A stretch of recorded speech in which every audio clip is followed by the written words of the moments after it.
and the will therein lieth which dieth not. Who knoweth the mysteries of the will? With its figure? For God is but a great will, pervading all things, but by nature of its intent is. Man doth not yield himself unto the angels, nor unto death utterly, save only through the weakness of his feeble will. Joseph Glanville.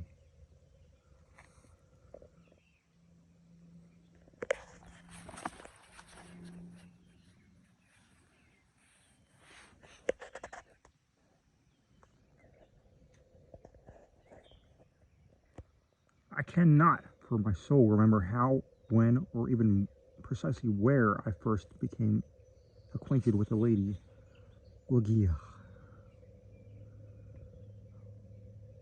Long years have I since elapsed, and my memory is feeble through much suffering. Or perhaps I cannot now bring these points to mind, because, in truth, the character of my beloved, her rare learning, her singular yet placid cast of beauty, and the thrilling and enthralling eloquence of her low musical language, made their way into my heart by paces so steadily and stealthily progressive that they have been unnoticed and unknown. Yet I believe that I met her first and most frequently in some large old decaying city near the Rhine.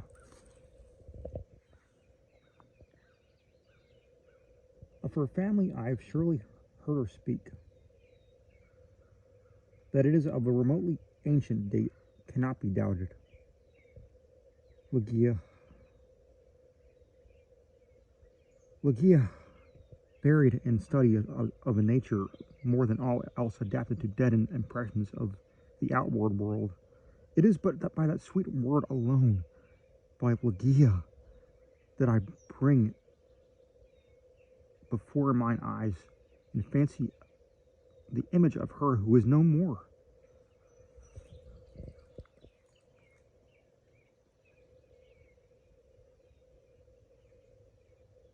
And now, while I write, a recollection flashes upon me that I have never known the paternal name of her who was my friend and my betrothed,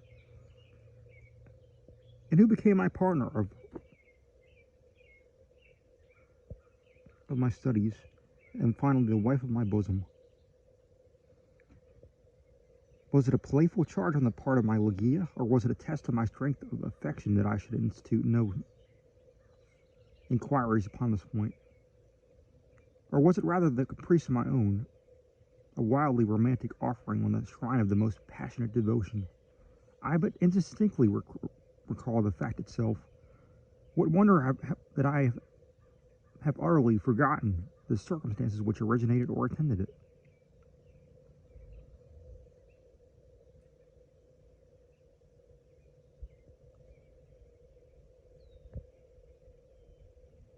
And indeed, if ever that spirit which is entitled romance, if ever she, the wan and misty-winged Astaphet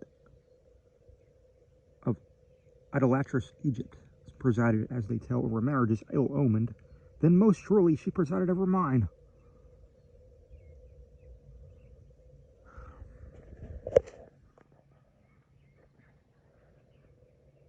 There is one dear topic, however, on which my memory fails me not. It is the person of Ligeia. In stature she was tall, somewhat slender, and in her latter days even emaciated. I would in vain attempt to portray the majesty, the quiet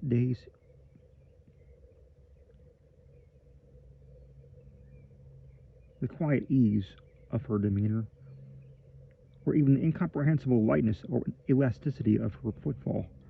She came and departed as a shadow. I was never made aware of her entrance into my close study, save by the dear music of her sweet low voice.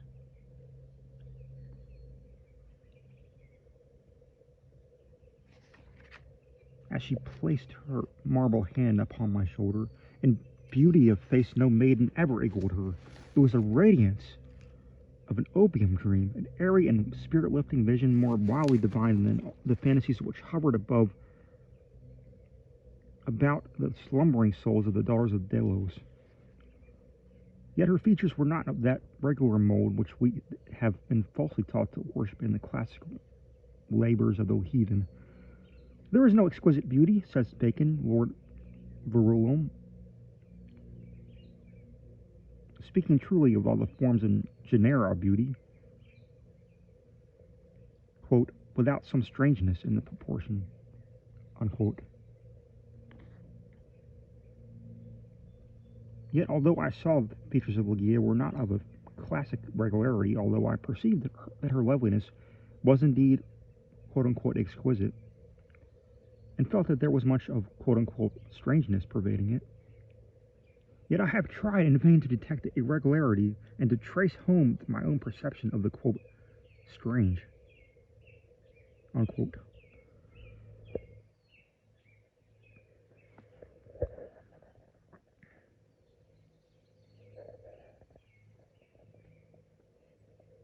I examined the contour of the lofty and pale forehead. It was faultless.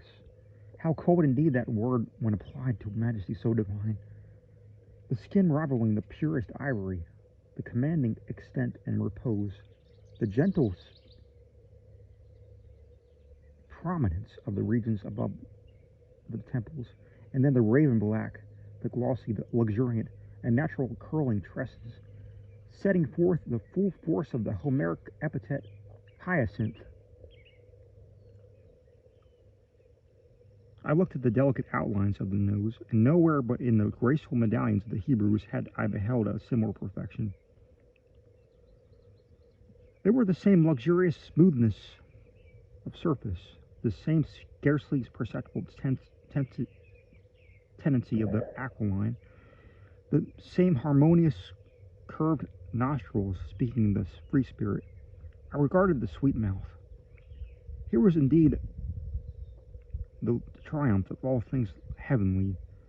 The magnificent turn of the short upper lip, the soft, voluptuous slumber of the under, the dimples which sported and the color which spoke, the teeth glancing back with a brilliancy almost startling, every ray of the holy light which fell upon them, and her serene and placid yet most exultingly radiant of all smiles.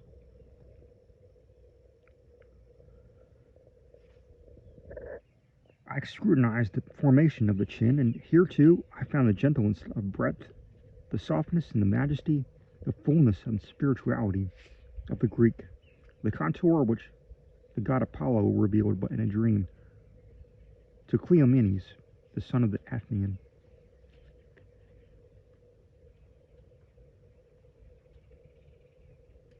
And then I peered in the large eyes of Ligeia. For eyes we have no models in the remotely antique. It might have been, too, in these eyes of my beloved lay the secret to which Lord Verulam alludes. They were, I must believe, far larger than the ordinary eyes of our own race. They were even fuller than the fullest of the gazelle eyes of the tribe of the valley of Norjahad. Yet it was only in intervals, in moments of intense excitement, that this peculiarity became more than slightly noticeable in Ligeia. And at such moments was her beauty, in my heated fancy, thus it appeared, perhaps, the beauty of beings either above or apart from the earth, the beauty of the fabulous houri of the Turk. The hue of the orbs was the most brilliant of black, and far over them hung jetty lashes of great length. The brow, slightly irregular in outline, had the same tint. The quote-unquote strangeness, however, which I found in the eyes was of a nature distinct from the formation, or the color, or the brilliancy of the features, and must, after all be referred to the expression. Ah, no word of meaning, behind whose vast latitude of mere sound we entrench our ignorance of so much of the spiritual. The expression of the eyes of Ligeia. How for long hours have I pondered upon it? How have I, through the whole of a midsummer night, struggled to fathom it. What was it that something more profound than the well of Democritus, which lay far within the pupils of my beloved? What was it? I was possessed with a passion to discover those eyes, those large, those shining, those divine orbs. They became to me twin stars of Leda, and I, to them, devoutest of astrologers. There is no point among the many incomprehensible anomalies of the science of mind more thrillingly exciting than the fact, never, I believe, noticed in the schools, that in our endeavors to recall to memory something long forgotten, we often find ourselves upon the very verge of remembrance, without being able to, in the end, to remember.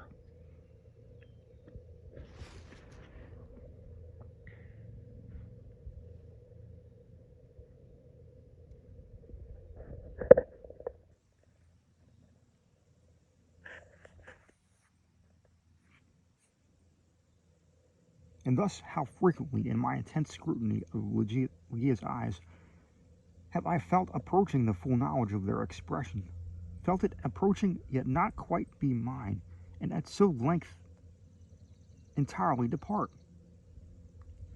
And strange, oh strangest mystery of all, I found in the commonest objects of the universe a circle of analogies to that expression. I mean to say, subsequently to the period when Ligeia's beauty passed into my spirit, there dwelling as in a shrine, I derived from many existences in my material world a sentiment such as I felt always around me.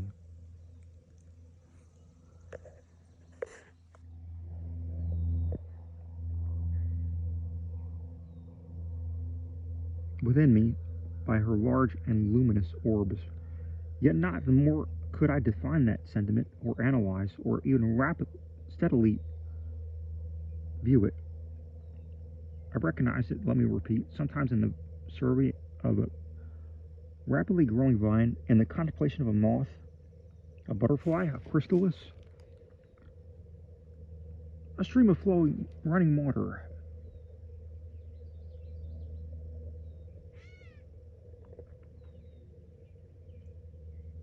I felt it in the ocean, in the falling of a meteor. I felt it in the glances of unusually aged people, and that there are one or two stars in heaven, one especially, a star of the sixth magnitude, double and changeable, to be found near the large star in Lyra.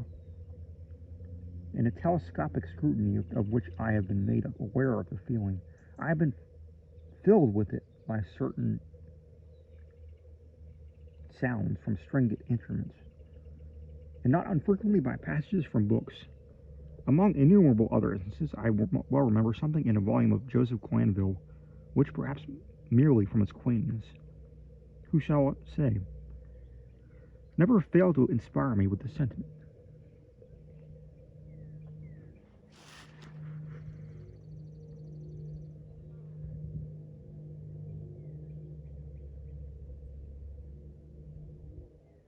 And, quote, and the will therein lies which dieth not. Who knoweth the mysteries of the will with its figure? For God is but a great will pervading all things by nature of its intentness. Man doth not yield him to the angels, nor unto death utterly, save only through the weakness of his feeble will. Unquote. Length of years and subsequent reflection have enabled me to trace indeed some remote connection between this passage in the English moralist and a portion of the character of Ligeia. In intensity in thought, action, or speech was possibly in her a result, or at least an index, of that gigantic volition which, during our long intercourse, failed to give other and more immediate evidence of his existence.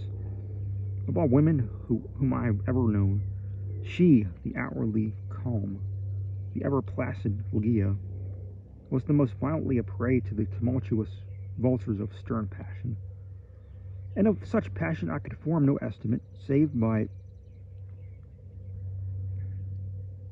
The miraculous expansion of those eyes, which had once so delighted and appalled me, by the almost magical melody, the modulation, distinctness, and placidity of her very low voice, and by the fierce energy rendered doubly affected by contrast with her manner of utterance of the wild words which she habitually uttered. I have spoken of the learning of Ligeia. It was immense, such as I have never known in woman. In the classical tongue she was most deeply proficient, and as far as my own acquaintance extended in regard to the modern dialects of Europe, I have never known her at fault. Indeed, upon any theme of the most admired, simply because of the most abstruse of the boasted erudition of the Academy, have I ever found Ligeia at fault? How singularly, how thrillingly, this point in the nature of my wife has forced itself at this late period only upon my attention. I said to her, her knowledge was such as I have never known in woman, but where breathed the man who has traversed, and successfully all, the wide areas of moral, physical, and mathematical science. I saw not then what I now clearly perceive, that the acquisitions of Ligeia were gigantic, were astounding.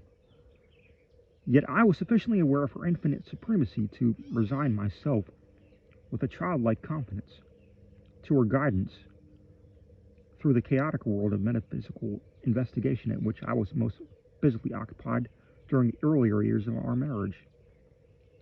With how vast a triumph, with how vivid a delight, with how much of all is ethereal in hope did I feel as she bent over me in studies but so little sought and but less known, that delicious vista by slow degrees expanding before me, down whose long, gorgeous, and all untrodden path I might at length pass onward to the goal of a wisdom too divinely precious not to be forbidden.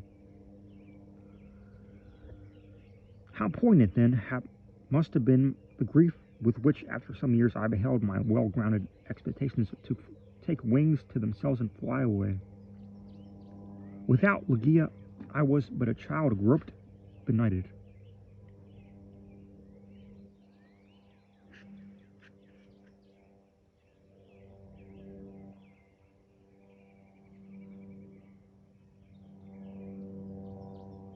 Her presence, her readings alone, her rendered vividly luminous the many mysteries of the transcendentalism in which we were immersed, wanting the radiant luster of her eyes.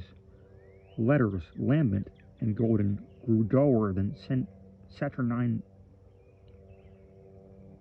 lead.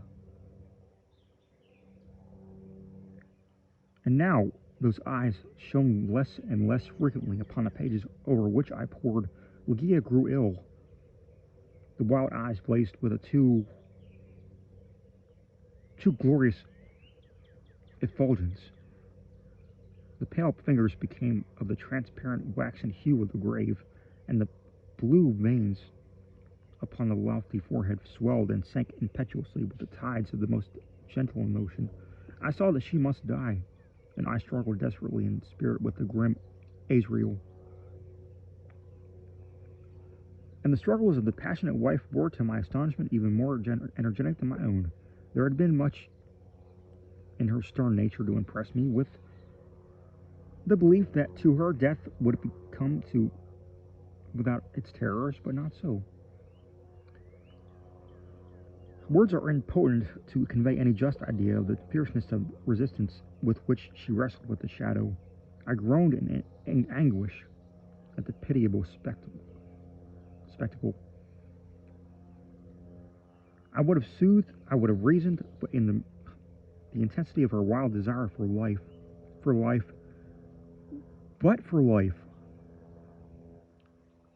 solace and reason were alike the uttermost of folly.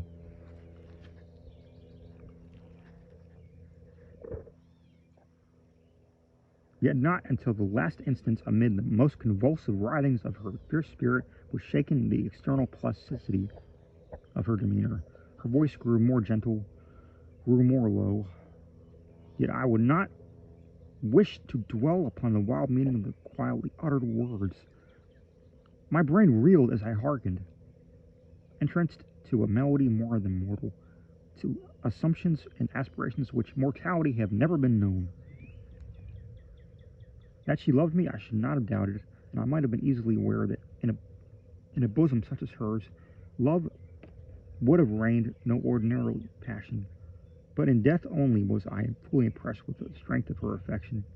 For long hours, detaining my hand, would she pour out before me the overflowing of a heart whose more than passionate devotion amounted to idolatry.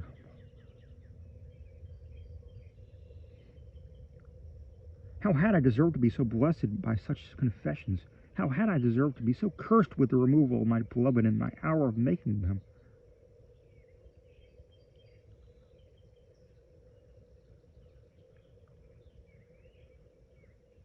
But upon the subject I cannot bear to dilate. Let me say only that Ligeia's more than womanly abandonment to a love, alas, all unmerited, all unworthily bestowed, I at length recognized the principle of her longing, with so wildly earnest a desire for the life which was now fleeing so rapidly away. It is this wild longing, it is this eager vehemence of desire for life, but for life, that I have no power to portray, no utterance capable of expressing. At high noon of the night in which she departed, beckoning me peremptorily to her side, she bade me repeat certain verses composed by herself not many days before. I obeyed her. They were these: Lo, it is a gala night within the loathsome latter years. An angel throng the winged bedight, in veils and crowned in tears, sit in the theatre to see a play of hopes and fears, while the orchestra breathes fitfully the music of the spheres. Mimes in the forms of God on high mutter and mumble low, and hither thither fly mere puppets they, who come and go at bidding of vast formless things, that shift the scenery to and fro, flapping from out their condor wings invisible woe. That motley drama, oh be sure, it shall not be forgot, with its phantom chased forevermore by a crowd that sees it not, through a circle that ever returneth in to the same self-spot, and much of madness and more of sin and horror the soul of the plot. But see, amid the mimic root,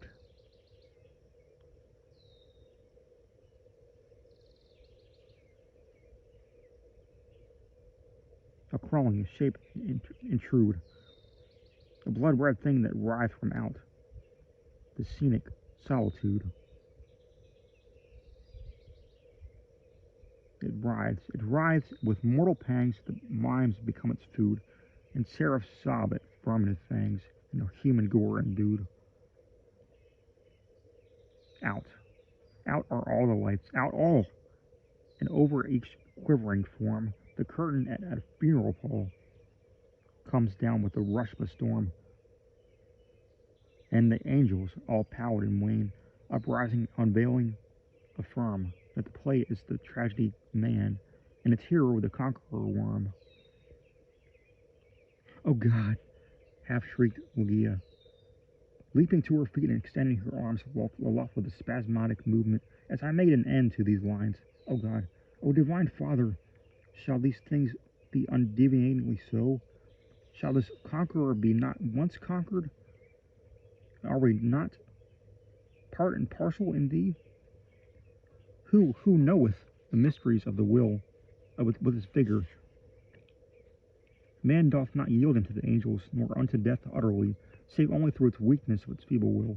And now, as if exhausted with emotion, she suffered her white arms to fall, and returned solemnly to her bed of death. And as she breathed her last sighs, there came mingled with them a low murmur from her lips. I bent them to my ear, and distinguished again the conqueror, the concluding words of the passage of Glanville: Man doth not yield him to the angels, nor unto death utterly, save only through the weakness of his feeble will.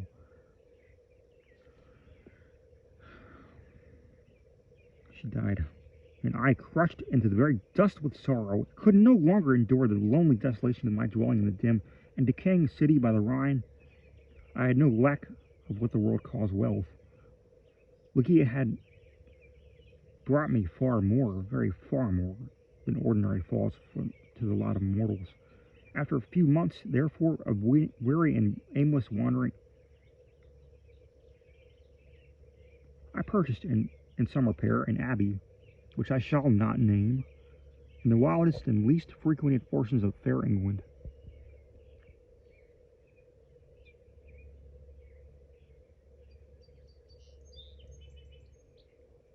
The gloomy and dreary grandeur of the building, the almost savage aspect of the domain, the many melancholy and time-honored memories connected with both, had much in union with the feeling of utter abandonment which had driven me into that remote and unsocial region of the country.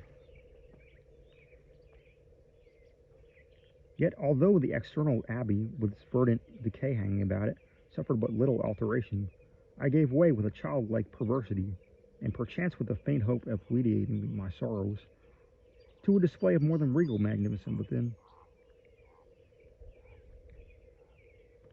For such follies, even in childhood, I had imbibed a taste, for now they came back to me as if in the dotage of grief. At last I feel how much even of insipid madness might have been discovered in the gorgeous and fantastic draperies.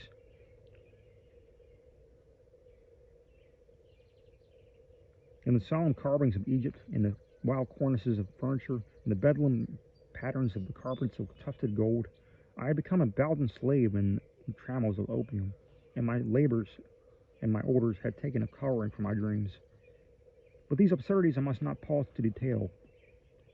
Let me only speak of that one chamber, the ever accursed, whither, in a moment of mental alienation, I led from the altar as to my bride, as the successor of the unforgotten Ligeia, the fair-haired and blue-eyed Lady Rowena Trevanion of Tremaine.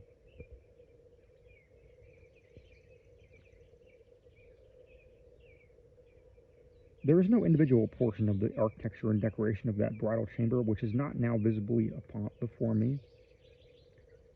Where were the souls of the haughty family of the bride when, through thirst of gold, they permitted to pass the threshold of an apartment so bedecked, a maiden and a daughter so beloved? I have said that I minutely remember the details of the chamber, yet I am sadly forgetful on topics of deep moment. And here there was no system, no keeping in the fantastic display to take hold upon the memory. The room lay in a high turret of the castellated abbey, was pentagonal in shape, and of capacious size.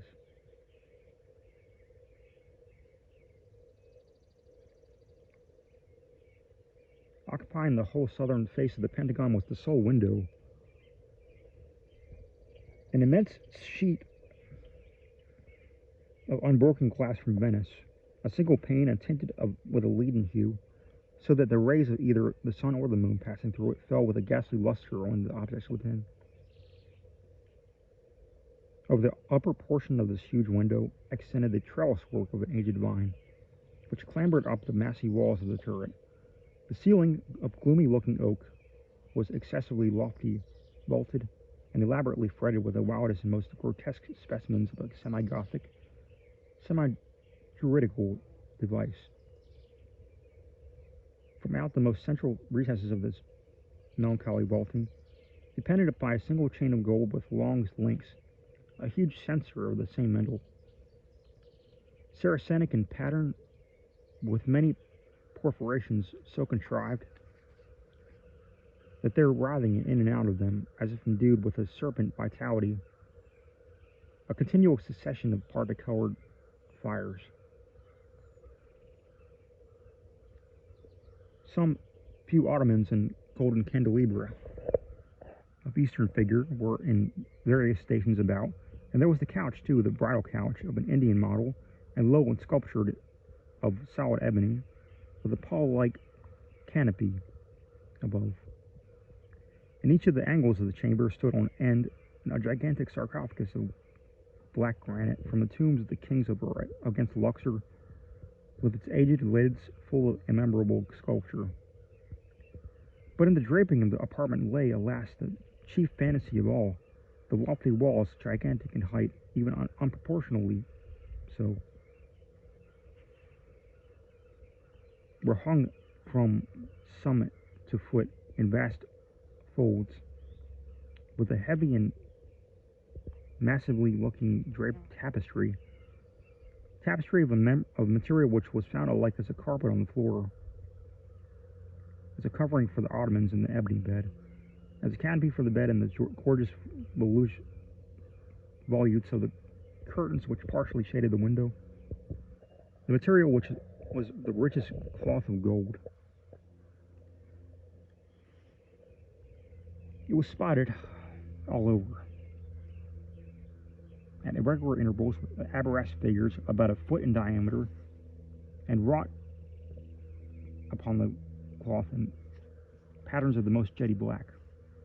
But these figures partook of the true character of the arabesque only when regarded from a single point of view, by a contrivance now common, and indeed traceable to a very remote period of antiquity. They were made changeable in aspect. To one entering the room, they bore the appearance of simple monstrosities, but upon the farther advance, this appearance gradually departed, and step by step, as the visitor removed his station into the chamber, he saw himself surrounded by an endless succession of the ghastly forms which belonged to the superstition of the Norman, or arise in the guilty slumbers of the monk.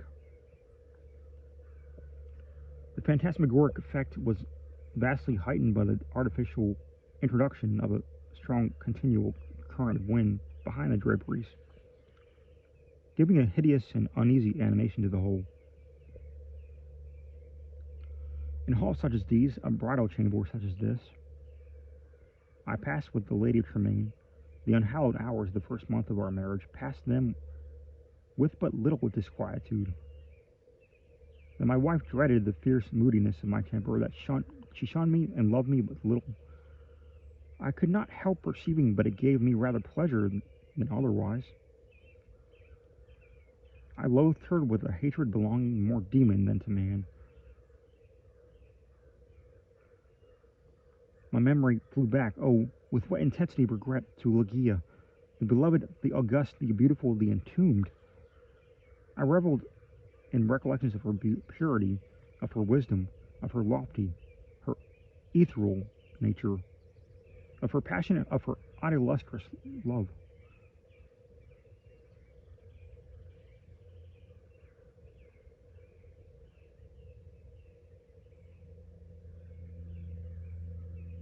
Now, then, did my spirit fully and freely burn with more than all the fires of her own. In the excitement of my opium dreams, where I was habitually fettered in the shackles of the drug, I would call aloud upon her name during the silence of the night, or among the sheltered recesses of the glens by day, as if through the wild eagerness, the solemn passion, the consuming ardor of my longing for the departed, I could restore her to the pathway she had abandoned. Ah, could it be forever upon the earth?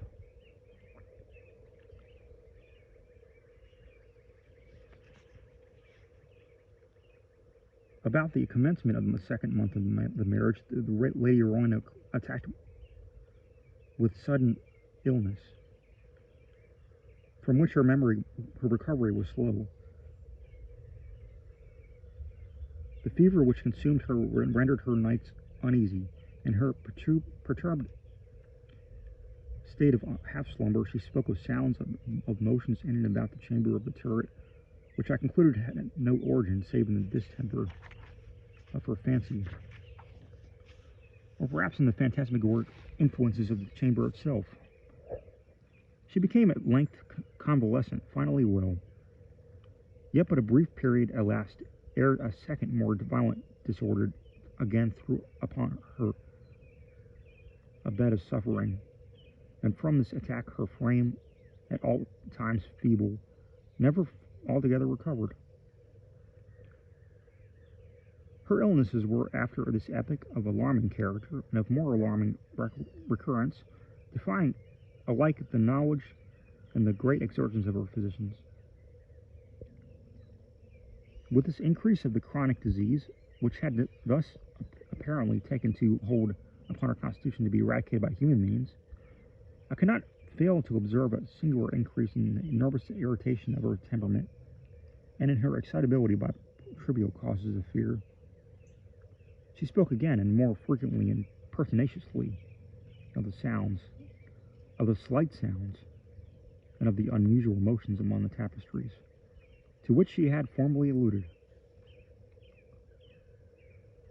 One night, near the closing in of September, she pressed this distressing subject with a more than usual emphasis upon my attention. She had just awakened from an unquiet slumber, as I had been watching, with feelings half of anxiety, half of vague terror, the workings of her emaciated countenance. I sat by her side of her ebony bed, upon one of the ottomans of India. She partly arose and spoke in a earnest, low whisper, of sounds of which she then heard, but which I could not hear, of motions, which she then saw, but to which I could not perceive. The wind was rushing hurriedly behind the tapestries, and I wished to show her what, let me confess it, I could not all believe, that those almost inarticulate breathings, and those very gentle variations of the figures upon the wall, were but the natural effects of the customary rushing of the wind. But a deadly pallor overspreading her face had proven to me that my exertions to reassure her will be fruitless. She appeared to be feigning, and no attendants were within her call. I remembered where was deposited a decanter of light wine, which had been ordered by her physicians, and hastened across the chamber to procure it. But as I stepped beneath that light of the censer, two circumstances of a startling nature attracted my attention. I felt that some palpable, almost invisible object had passed lightly by my person, and I saw that there lay upon the golden carpet, in the very middle of the rich luster thrown upon from the censer, a shadow, a very faint, indefinite shadow of angelic aspect, such as might be fancied for the shadow of a shade. But I was wild with excitement of an immoderate dose of opium, and heeded these things but little, nor spoke of them to Rowena. Having found the wine, I recrossed the chamber and poured out a gobletful, which I held to the lips of the fainting lady. She was now partially recovered, however, and took the vessel herself, while I sank upon an ottoman near me, with my eyes fastened upon her person.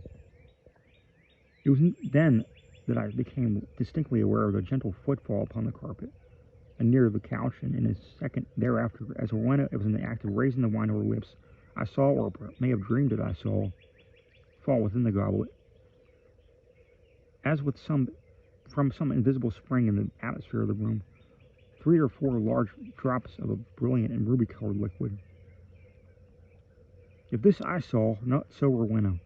She swallowed the wine unhesitatingly, and I forbore to speak to her of a circumstance which must, after all, I considered, have been but the suggestion of a vivid imagination, rendered morbidly active by the terror of the lady, by the opium, and by the hour. Yet I cannot conceal it from my own perception that immediately subsequent to the fall of the ruby drops, a rapid change for the worse took place in the disorder of my life. So that on the 3rd subsequent night, the hands of her mediums prepared her for the tomb, and the 4th I sat alone, with her shrouded body in that fantastic chamber which had received her as my bride. Wild visions, opium engendered, flitted shadow-like before me. I gazed with an unquiet eye upon the sarcophagi in the angles of the room, upon the varying figures of the drapery, and upon the writhing of the party-colored fires in the censer overhead. My eyes then fell, as I called to mind the circumstances of a former night, to the spot beneath the glare of the censer where I had seen the faint traces of the shadow. It was there, however, no longer, and breathed with a greater freedom. I turned my glances to the pallid and rigid figure upon the bed. Then rushed upon me 1,000 memories of Ligeia, and then came back upon my heart with the turbulent violence of a flood, the whole of that unutterable woe with which I had regarded her thus enshrouded. The night waned, and still, with a bosom full of bitter thoughts and of the one and only supremely beloved, I remained gazing upon the body of Rowena. It might have been midnight, or perhaps earlier or later, for I had taken no note of time, when a sob, low, gentle, but very distinct, startled me from my reverie. I felt that it came from the bed of the ebony, the bed of death. I listened in agony, superstitious terror, but there was no repetition of the sound. I strained my vision to detect any motion of the corpse, but there was not the slightest perceptible. Yet I could not have been deceived. I had heard the noise, however faint, and my soul was awakened within me. I resolutely and perseveringly kept my attention riveted upon the body. Many minutes elapsed before any circumstance occurred tending to throw light upon the mystery. At length it became evident that a very feeble and very noticeable tinge of color had flushed up within the cheeks, and along the sunken small veins of the eyelids. Through a species of unutterable horror and awe, for which all the language of mortality had no sufficiently energetic expression, I felt my heart cease to beat, my limbs grow rigid where I sat, yet a sense of duty finally operated to restore my self-possession. I could no longer doubt that we had been precipitate in our preparations, that Rowena still lived. It was necessary that some immediate exertion be made, yet the turret was altogether apart from the portion of the abbey tenanted by the servants. There were none within the call. I had no means of summoning them to my aid without leaving the room for many minutes, and this I could not venture to do. I therefore struggled alone in my endeavors to call back the spirit still hovering. In a short period it was certain, however, that a relapse had taken place. A color disappeared from both eyelid and cheek, leaving a wanness even more than that of marble. The lips became doubly shriveled and pinched up in the ghastly expression of death. A repulsive clamminess and coldness overspread rapidly the surface of the body, and all the usual rigorous stiffness immediately supervened. I fell back with a shudder upon the couch from which I had been so startlingly aroused, and again gave myself up to passionate waking visions of Ligeia. An hour thus elapsed when, could it be possible? I was a second time aware of some vague sound issuing from the region of the bed. I listened in extremity of horror. The sound came again. It was a sigh.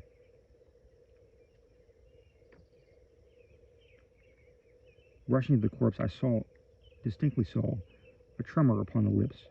In a minute afterwards, they were relaxed, disclosing a bright line of the pearly teeth. Amazement now struggled within my bosom. With the profound awe which I had hitherto reigned there alone, I felt that my vision grew dim, that my reason wandered, and it was only by a violent effort that I at length succeeded in nerving myself to the task which duty thus once more pointed out. There was now a partial glow upon the forehead and upon the cheek and throat. A perceptible warmth pervaded the whole frame, and there was even a slight pulsation of the heart. The lady lived, and with redoubled ardor I betook myself to the task of restoration. I chafed and bathed the temples and hands, and used every exertion which experience and no little medical reading could suggest. But in vain. Suddenly the color fled, the pulsation ceased, the lips resumed the expression of the dead, and in an instant afterward the whole body took upon itself the icy chillness, the livid hue, the intense rigidity, the sunken outline, and all the loathsome peculiarities of that which has been, for many days, a tenant of the tomb. And again, I'd sunk into visions of Ligeia. And again, what marvel that I shudder to while I write. Again, there reached my eyes, my ears, a low sob from the region of the ebony bed. But why shall I pause to relate how, time after time, until near the period of the gray dawn, this hideous drama of revivification was repeated? How each terrible relapse was only in the sterner and apparently more irredeemable death? How each agony wore the aspect of a struggle with some invisible foe? And how each struggle was succeeded by I know not what of change, wild change in the person, appearance of the corpse?